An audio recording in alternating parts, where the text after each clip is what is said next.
nesse exato momento, o ex-juiz Sérgio Moro começa seu discurso de filiação ao Podemos e a gente acompanha aqui na Jovem Pan.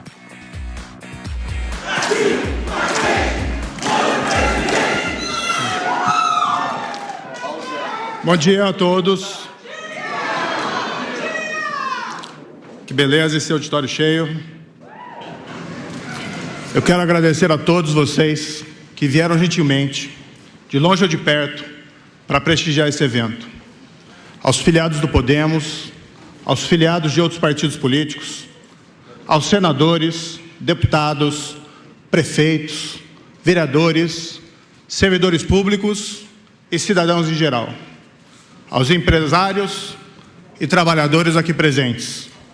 Eu sei que muita gente veio de lugares distantes e com sacrifícios. Eu confesso que estou um pouco ansioso quanto a falar hoje perante esse público.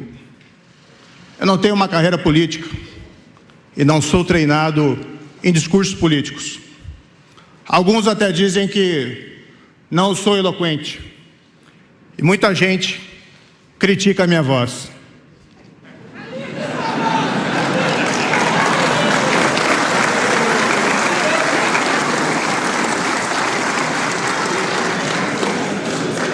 Mas se eventualmente eu não sou a melhor pessoa para discursar, posso assegurar que sou alguém em que vocês podem confiar.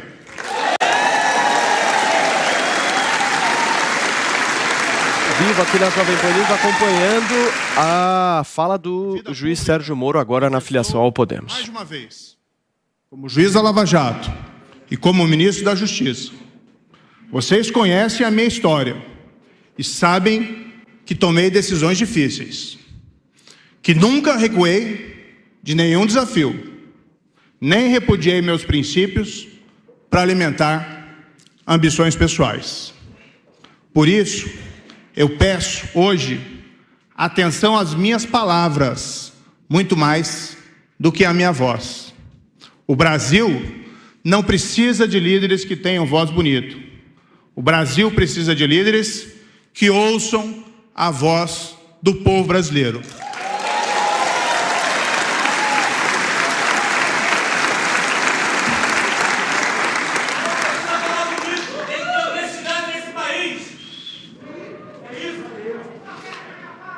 Eu quero contar um pouquinho para vocês sobre a minha história. Eu nunca fui um político. Eu fui juiz por 22 anos e me dediquei a fazer justiça aplicando a lei. Meu propósito sempre foi de ser justo com todos. Julguei casos de pessoas necessitadas que procuravam a justiça por amparo assistencial. Depois, na área criminal, julguei processos de grandes traficantes de drogas, de ladrões de banco e também de pessoas que pagaram ou receberam suborno. Tudo para proteger as pessoas, as vítimas e o povo brasileiro. Fui juiz dos casos da Operação Lava Jato em Curitiba. Foi um momento histórico. Quebramos a impunidade da grande corrupção, de uma forma e com números sem precedentes. Julgamos e condenamos pessoas poderosas do mundo da política e dos negócios, que pela primeira vez pagaram por seus crimes. Mais de 4 bilhões de reais foram recuperados dos criminosos. E tem uns 10 bilhões previstos ainda para serem devolvidos. Isso nunca aconteceu antes no Brasil.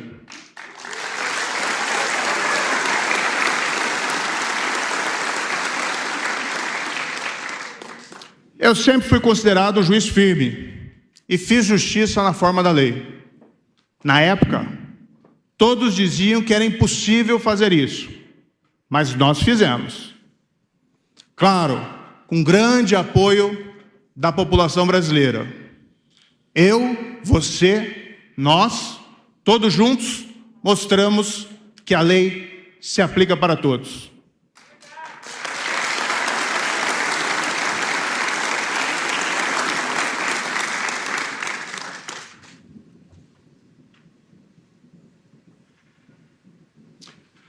Em 2018, eu recebi um convite do presidente eleito para ser ministro da Justiça. Como todo bom brasileiro, eu tinha, em 2018, esperança por dias melhores. Como todo brasileiro, eu pensava no que nós havíamos presenciado nos últimos anos. Os grandes casos de corrupção sendo revelados dia após dia.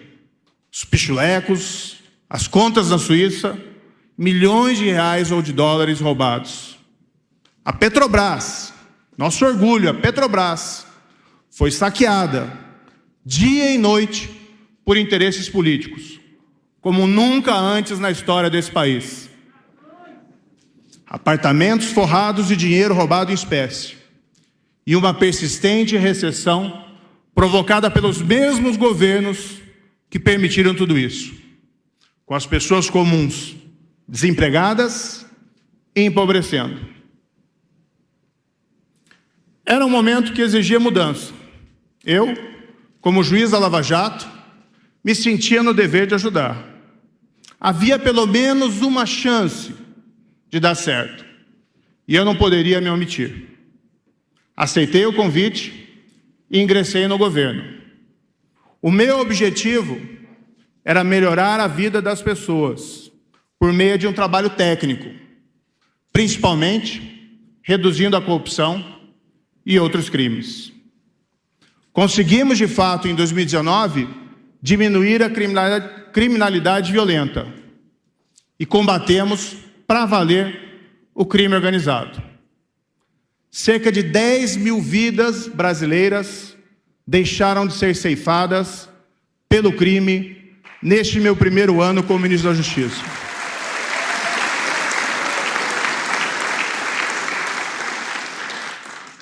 Combatemos com afinco o crime organizado.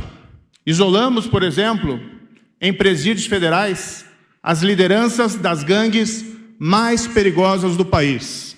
Ninguém combateu o crime organizado de forma mais vigorosa do que o Ministério da Justiça durante a minha gestão.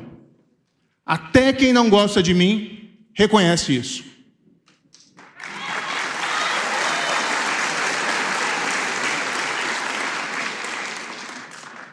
Disseram que reduzir os crimes no Brasil e combater o crime organizado era impossível, mas nós fizemos.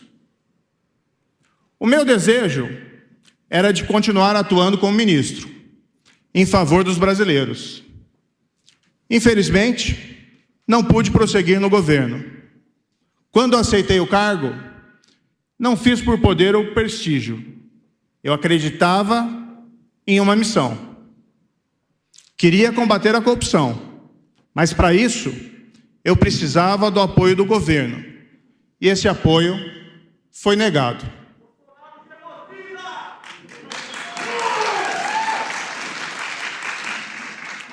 Quando eu vi meu trabalho boicotado e quando foi quebrada a promessa de que o governo combateria a corrupção sem proteger quem quer que seja, continuar como ministro seria apenas uma farsa. Nunca renunciarei aos meus princípios e ao compromisso com o povo brasileiro.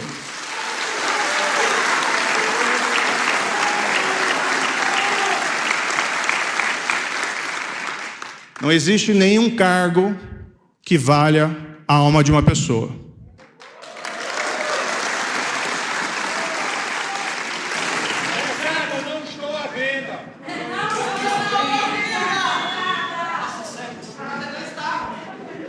Depois que eu saí do governo, eu precisei, como a maioria do povo brasileiro, buscar um emprego, a fim de ganhar a vida.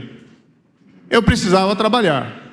Nunca enriqueci como juiz ou como ministro. Tenho uma família para cuidar. Recebi um convite para trabalhar no exterior e aceitei. Eu acreditei que ficar longe por um tempo me ajudaria a refletir melhor sobre o Brasil. Estava cuidando da minha vida privada, longe dos olhos do público e da imprensa. Mas via com extrema preocupação o desdobrar dos fatos desde a minha saída do governo. Mesmo fora do Brasil, nunca deixei o país longe de meu coração.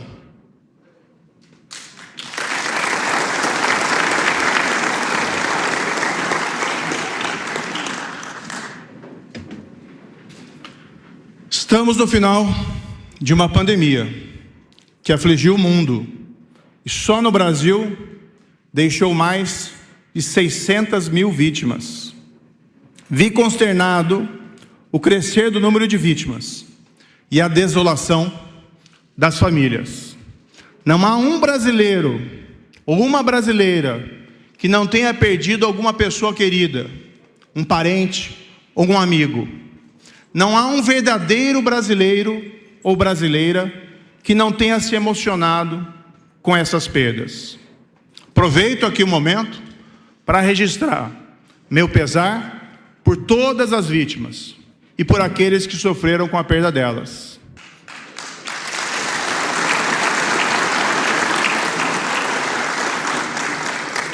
Aproveito também o momento para endereçar minhas homenagens aos médicos, enfermeiros e cientistas, que foram os verdadeiros heróis e colocaram muitos sua vida em risco para salvar a de outros.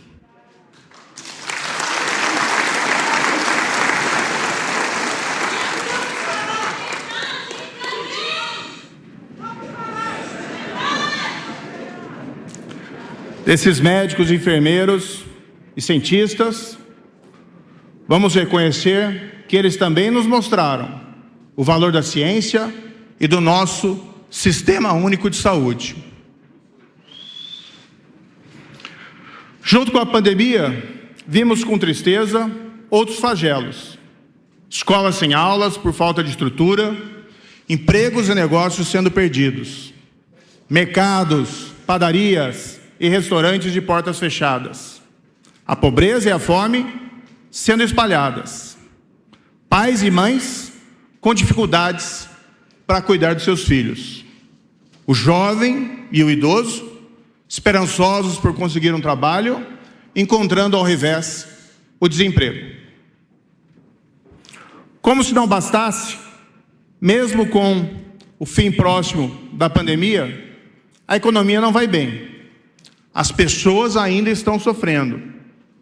Há brasileiros passando fome. E isso, eu tenho certeza que dói no íntimo de cada um de nós. A inflação está muito alta. Os técnicos falam em um número, mas quem vai no posto de gasolina, quem vai na padaria, sabe que é muito mais.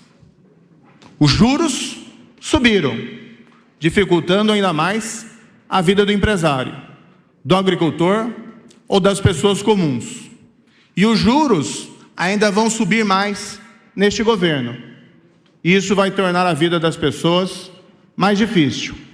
Não digo isso porque sou pessimista, mas é porque o país se encontra no rumo errado. Como exemplo, é só olhar o número elevado de pessoas desempregadas. E há quanto tempo essas coisas estão assim? Desde a época do governo do PT, o desemprego começou a crescer e não parou mais. São atualmente mais de 14 milhões de desempregados, sem contar aqueles que já desistiram de procurar emprego. E não vemos perspectivas próximas de melhorar. Ao mesmo tempo, os avanços no combate à corrupção perderam força. Foram aprovadas medidas que dificultam o trabalho da polícia, de juízes e de procuradores. É mentira dizer que acabou a corrupção, quando, na verdade, enfraqueceram as ferramentas para combatê-la.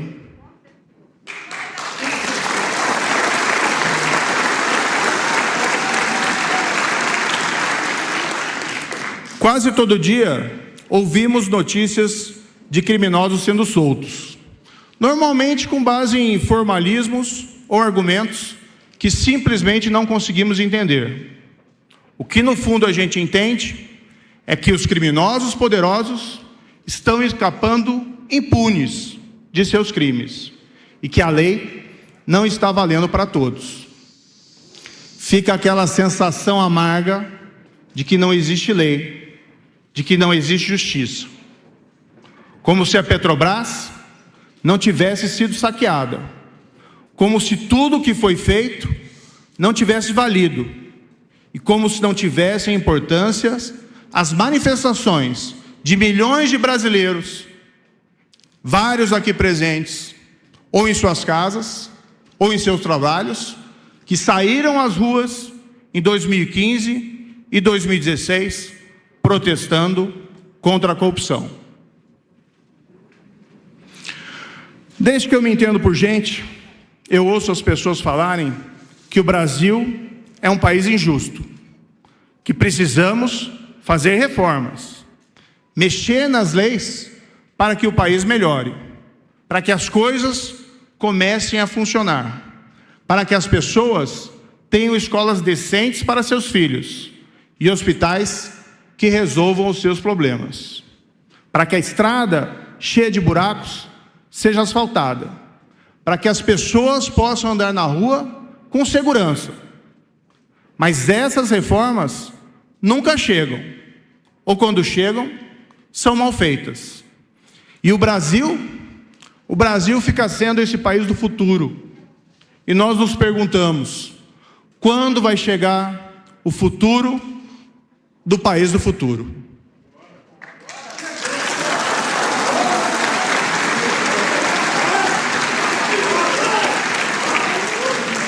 E ao olharmos para as reformas que estão sendo aprovadas, o que a gente percebe é que ninguém está pensando nas pessoas. Mesmo quando se quer uma coisa boa, como esse aumento do Auxílio Brasil ou do Bolsa Família, que são importantes para combater a pobreza, vem alguma coisa junto ruim, como calote de dívidas, furo no teto de gastos e o aumento de recursos para outras coisas que não são prioridade. Quando o governo resolve, finalmente, vender uma empresa estatal, como a Eletrobras, aprova junto uma série de jabutis, coisas que ninguém entende direito, mas que na prática, todo mundo sabe que significa que a conta de luz vai ficar mais cara, para alguém ganhar mais dinheiro. E aí, o governo gasta mais do que pode, e lá vem mais inflação, e lá vem mais juros, e assim o país não cresce, e não se vê emprego. Com tudo isso, as pessoas passam a acreditar que não há governo, que não há futuro, que estamos todos sozinhos, e que tudo é inútil.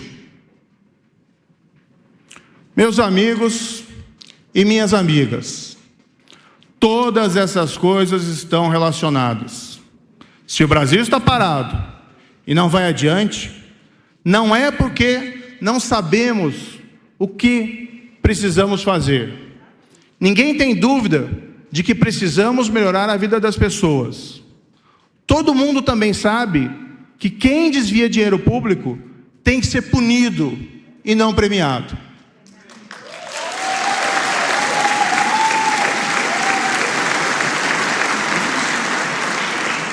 Todo mundo sabe que o dinheiro desviado é o hospital e a escola sucateadas. O problema é que não conseguimos fazer o que sabemos que precisamos fazer, porque as estruturas do poder foram capturadas. Elas passaram a servir a si mesmas e já não servem ao povo. Parte disso é corrupção, como a que vimos e nos assustou na Lava Jato. Mas outra parte é a degeneração maior da vida política. A busca do interesse público foi substituída pela busca egoísta dos interesses próprios e dos interesses pessoais e partidários. É a máquina pública voltada para si mesma. Isso explica porque o Brasil continua sem futuro, com o povo brasileiro sem justiça, sem emprego e sem comida.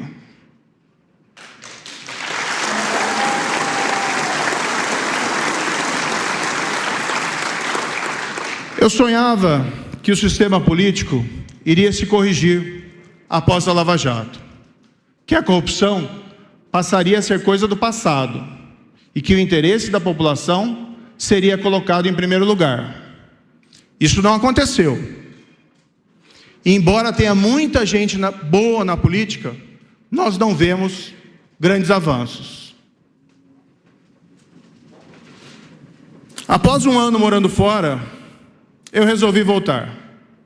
Não podia ficar quieto, sem falar o que penso, sem pelo menos tentar, mais uma vez, com vocês, ajudar o Brasil.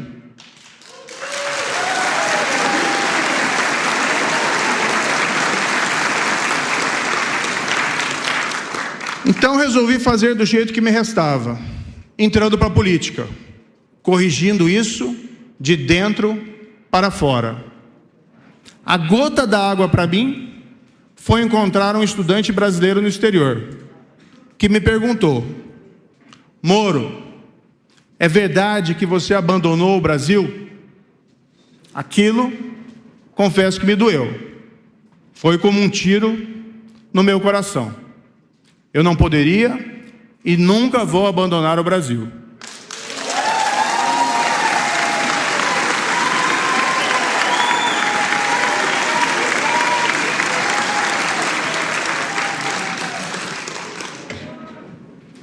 Se necessário, eu lutaria sozinho pelo Brasil e pela justiça. Seria Davi contra Golias. Mas ao ver esse auditório, tenho certeza que não estou sozinho.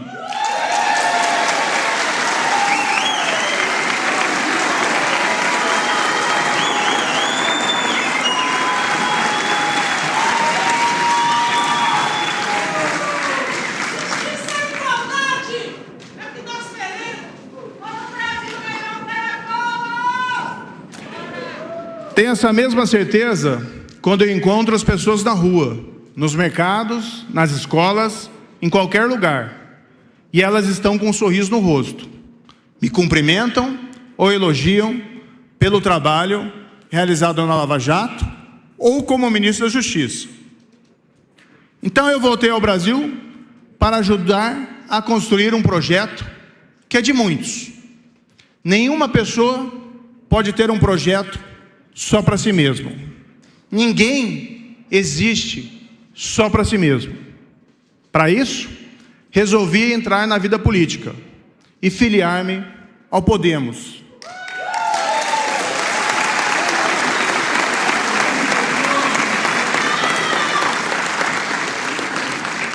Mas esse não é o projeto somente de um partido. É um projeto de país aberto para adesão por todos os demais partidos, pela sociedade brasileira, do empresário ao trabalhador, por todo cidadão e cidadã brasileira. É o seu projeto. Ele está aí, apenas aguardando o momento certo. Chegou a hora. Queremos construir juntos esse projeto, ouvindo as ideias de todos. Não é só um projeto para reconstruir o combate à corrupção, embora isso seja importante. Ele vai muito além. É um projeto para construir o país. É um projeto de reconstrução de todos os nossos sonhos perdidos. Nesse projeto, não há espaço para o medo. Não há espaço para reações agressivas.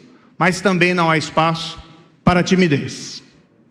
Queremos juntos construir hoje o Brasil do futuro. Eu quero compartilhar aqui algumas ideias que eu tenho para esse projeto. Alerto que não é um programa completo. Isso está sendo construído. São apenas ideias de um projeto maior, e esse projeto vai ser formulado junto com os brasileiros e brasileiras. Eu tenho ouvido, sim, especialistas, mas queremos ouvir todo mundo sobre ele.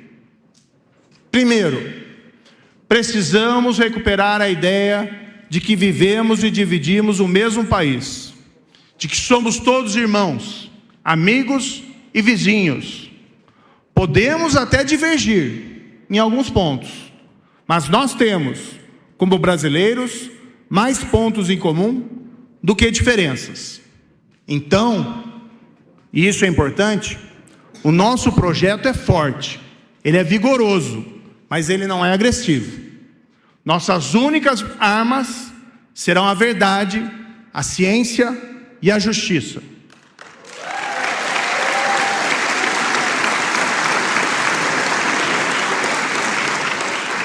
Como um grande líder já disse, trataremos a todos com caridade e sem malícia. Respeitaremos aqueles que gostam e aqueles que não gostam de nós. O Brasil é de todos os brasileiros. Nosso caminho jamais será o da mentira, das verdades alternativas, ou de fomentar divisões ou agressões de brasileiro contra brasileiro.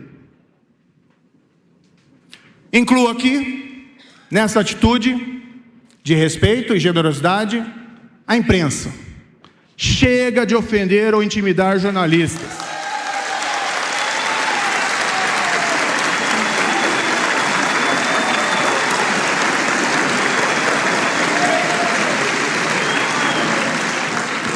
Os jornalistas são essenciais para o bom funcionamento da democracia e agem como vigilantes de malfeitos dos detentores de poder.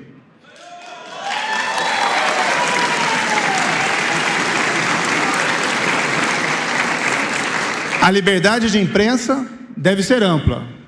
Jamais iremos estimular agressões. Jamais iremos propor o controle sobre a imprensa social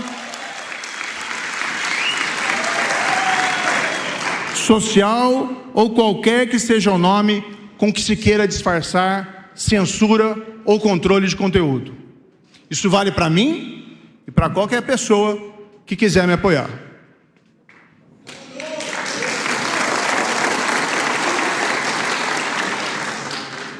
Precisamos proteger a família brasileira contra a violência, contra a desagregação e contra as drogas que ameaçam nossas crianças, jovens e adultos.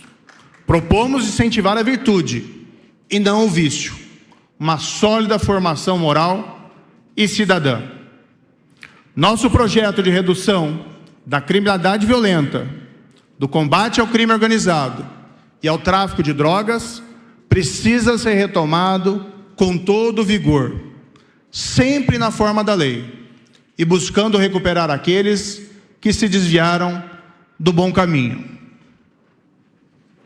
Mas nós agiremos sempre com a compreensão de que nessa nossa sociedade, cada vez mais plural, todos merecem ser tratados com respeito e sem qualquer forma de discriminação.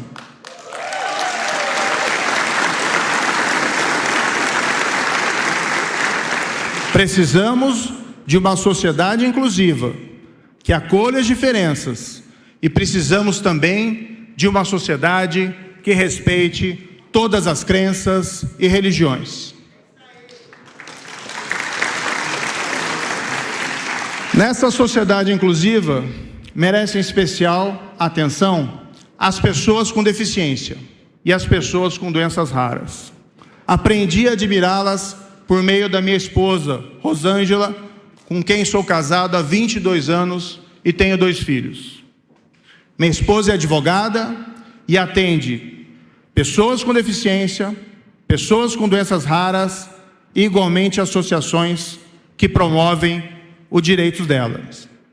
Ela me despertou quanto à importância de adoção de políticas que atendam a essas pessoas em suas necessidades e que permitam que os talentos e habilidades delas possam florescer. 11h12, a gente vai continuar acompanhando aqui na Jovem Pan News o discurso de Sérgio Moro. Você continue nos acompanhando. Todo cidadão tem o potencial de se tornar uma versão melhor de si mesmo. E quero dizer aqui que essa é a minha crença fundamental. Que cada indivíduo tem a sua própria dignidade e tem a capacidade de se aprimorar continuamente. Por acreditarmos no potencial de cada um, defendemos o livre mercado, a livre empresa e a livre iniciativa.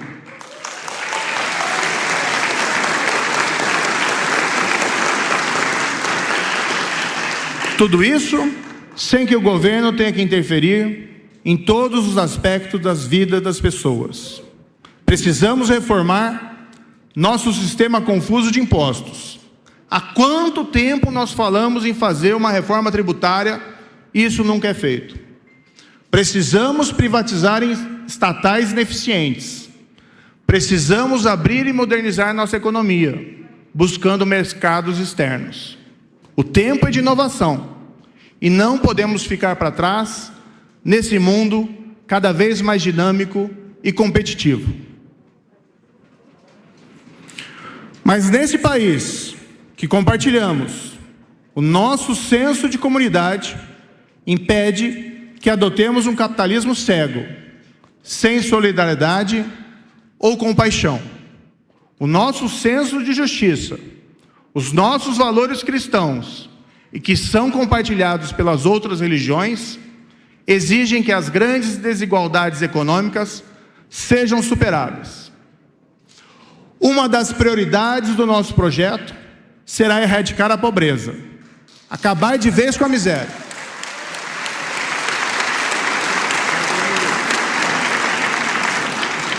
Isso já deveria ter sido feito anos atrás. Para tanto, nós precisamos mais do que programas de transferência de renda, como o Bolsa Família ou o Auxílio Brasil. Precisamos identificar o que cada pessoa necessita para sair da pobreza. Isso muitas vezes pode ser uma coisa simples, uma vaga no ensino, um tratamento de saúde ou uma oportunidade de trabalho. As pessoas querem trabalhar e gerar seu próprio sustento. Precisamos atender a essas carências com atenção específica.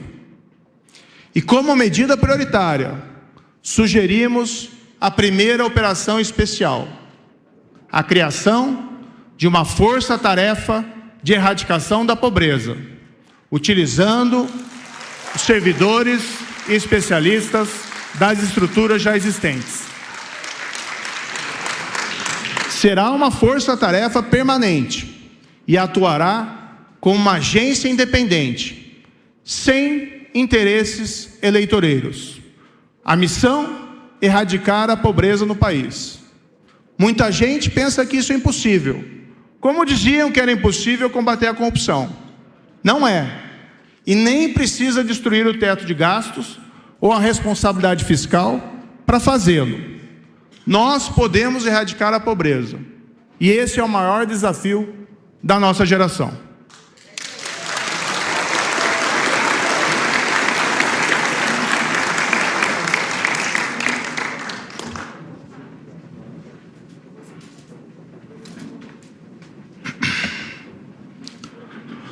Propomos investir na educação de qualidade. Quem vai para a escola pública tem que encontrar ensino da mesma qualidade que o das escolas privadas.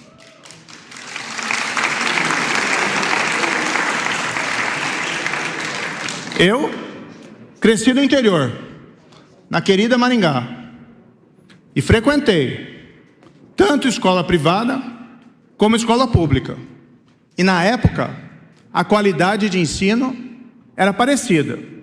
Então nós podemos fazer com que isso seja realidade de novo. O futuro do Brasil depende do presente da educação pública e privada. Queremos trazer os pais para participarem mais da vida das escolas. Queremos incentivar a inovação e a dedicação dos professores, cobrar metas e desempenho, premiar os bons por mérito, sem procurar vilões. Queremos diversificar o ensino e tornar real em todo o país o que a lei já autoriza, que os alunos possam escolher parte das disciplinas e, fazendo isso, estudarem com maior motivação. Propomos expandir o ensino em período integral. Se isso é custoso e se for necessário escolher, vamos primeiro para os lugares mais carentes e depois expandimos. Precisamos de tecnologia e de internet nas escolas. É preciso abraçar essas políticas como se fossem um grande programa nacional de educação. Educação não pode ficar em segundo ou terceiro plano.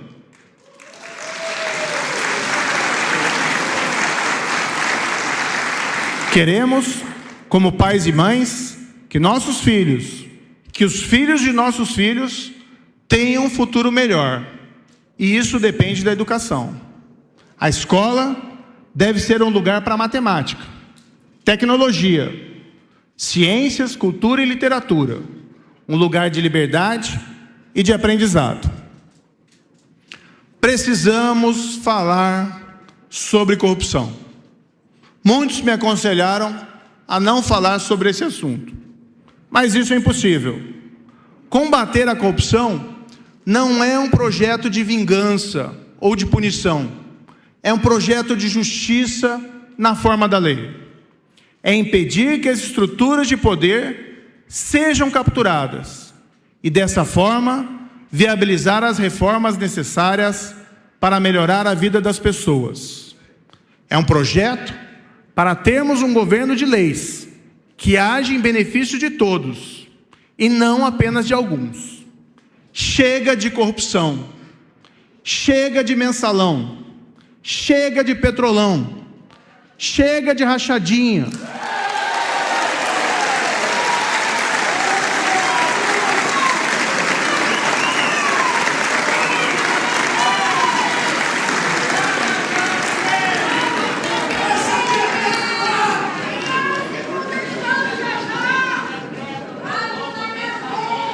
Chega de orçamento secreto.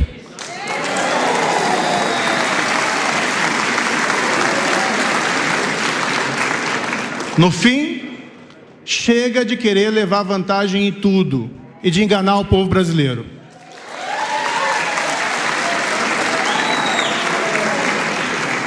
Propomos, sem mais delongas, aprovar a volta da execução da condenação criminal em segunda instância.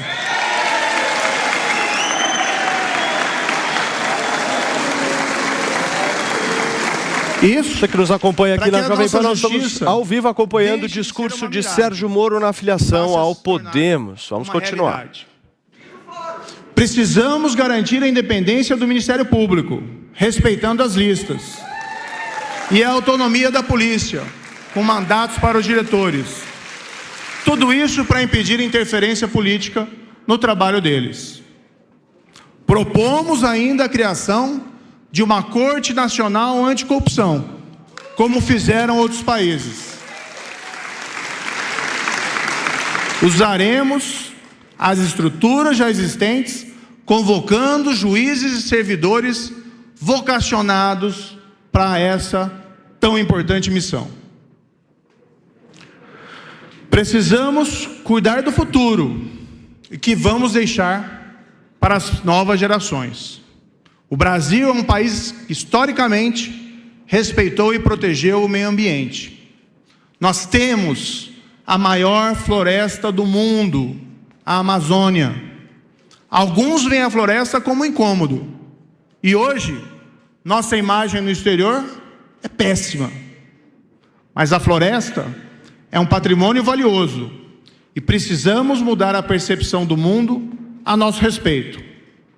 Precisamos, sim, dar oportunidades de desenvolvimento para quem vive na região da Amazônia, mas precisamos também proibir o desmatamento e as queimadas ilegais. Promover as ações e usar as palavras certas, considerando a população local. O futuro do mundo depende da preservação do meio ambiente para prevenir a mudança climática. O Brasil pode ser não só o celeiro do mundo, com a nossa pujante agricultura, com pequenos e grandes proprietários, mas também a liderança e o exemplo para o mundo na preservação da floresta, no fomento da exploração de energias limpas e na criação de uma economia verde, sustentável e de baixo carbono.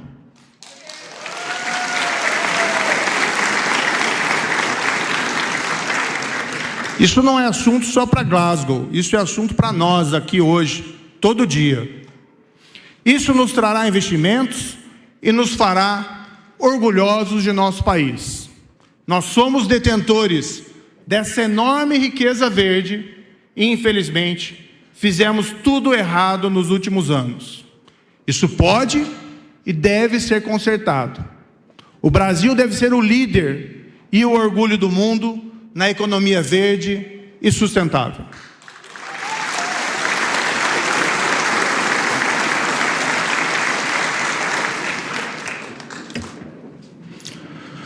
Precisamos cuidar da defesa nacional e de nossa soberania. Vamos sim valorizar as Forças Armadas. O militar não é diferente dos outros. Somos todos brasileiros. Devemos respeitá-las como instituição de Estado e jamais utilizá-las para promover ambições pessoais ou interesses eleitorais. As Forças Armadas pertencem aos brasileiros e não ao governo.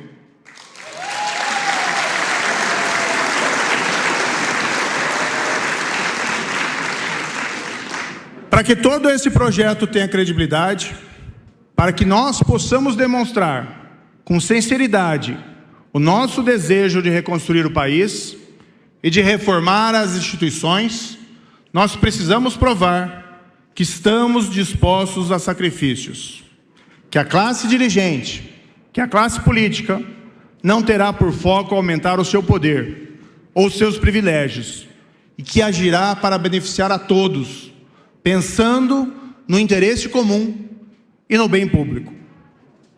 Para tanto, proponho, desde o início, a eliminação de 2 privilégios da classe dirigente: o fim do foro privilegiado.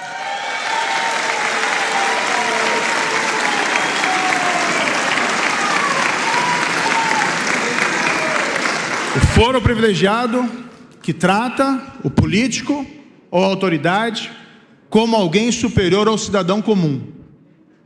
Proponho também o fim da reeleição para cargos no Poder Executivo.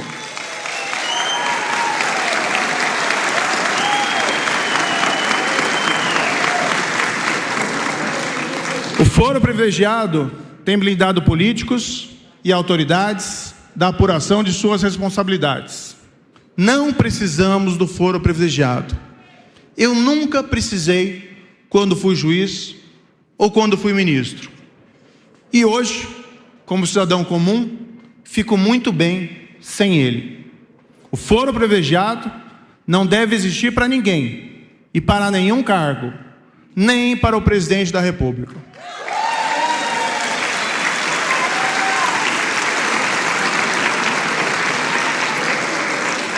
Quanto à reeleição para cargos do Poder Executivo, nós devemos admitir que é uma experiência fracassada em nosso país. O presidente, assim que eleito, e eu vi isso, começa, desde o primeiro dia, a se preocupar mais com a reeleição do que com a população. Está em permanente campanha política.